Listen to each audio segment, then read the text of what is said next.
আসসালামু আলাইকুম। সবাই কেমন আছেন? আশা করছি সবাই ভালো আছেন। সবাইকে রান্না বিলাসে স্বাগত জানাচ্ছি। আজকে খুবই মজাদার একটি রেসিপি করতে চলেছি, কাচকে মাছ দিয়ে সিমের ভাজি। এই রান্নাটা কিন্তু খেতে খুবই দারুণ। আশা করছি পুরো ভিডিওটি দেখবেন। এখানে আমি কাচকে শুটকি নিয়েছি সিম কুচি করে নেওয়া হয়েছে। কাচকে শুটকিগুলো আমি গরম পানিতে ভিজিয়ে কিছুক্ষণ রেখে দেব। এখানে পেঁয়াজ, কাঁচামরিচ ও রসুন নিয়েছি বেশ কিছু, গরম পানিতে ভিজিয়ে রেখেছি। এখন ভালোভাবে ধুয়ে পরিষ্কার করে নেব।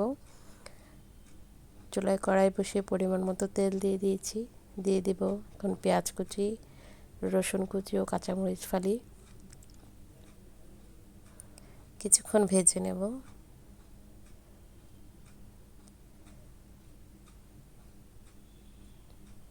ভাজা হয়ে গেলে এখানে আমি শুকনো মশলাগুলো দিয়ে দিচ্ছি। নিচে স্বাদ মতো লবণ, হলুদের গুঁড়ো, মরিচের গুঁড়ো, ধনিয়া গুঁড়ো এখন আমি দিয়ে দিব। ভালোভাবে মশলাটা ভেজে নেব। মশলাটা কষানো হয়ে গেলে শুটকিগুলো আমি ধুয়ে পরিষ্কার করে নিয়েছি।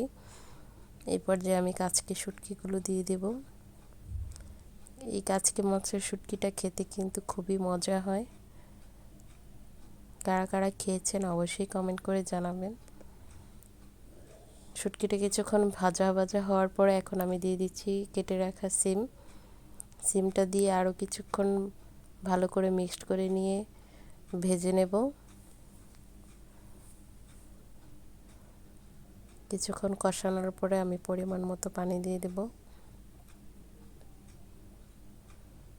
দেখুন খুব সুন্দর একদম মিশে গেছে সিমগুলো।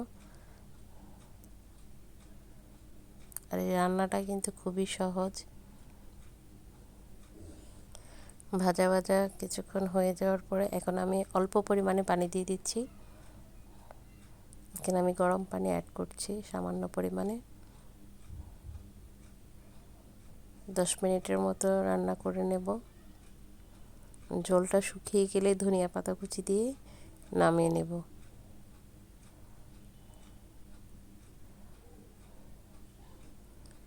দেখুন মাশাআল্লাহ খুব সুন্দর হয়েছে, একদম মিশে গেছে। এখন আমি ধনিয়া পাতা দিয়ে নামিয়ে নিচ্ছি। তো আজকের মতো এই রেসিপিটি হয়ে গেল। খুবই মজাদার একটি রেসিপি। আশা করছি ভিডিওটি ভালো লেগেছে। ভিডিওটি ভালো লেগে থাকলে অবশ্যই লাইক, কমেন্ট, শেয়ার দিবেন। ইউটিউবে সাবস্ক্রাইব দিতে একদমই ভুলবেন না। তো আজকের মতো ভিডিওটি এখানেই শেষ করছি। সবাই ভালো থাকবেন, সুস্থ থাকবেন। চলে আসবো নতুন কোনো ভিডিও নিয়ে। ততক্ষণ পর্যন্ত সবাই ভালো থাকবেন। আল্লাহ হাফেজ।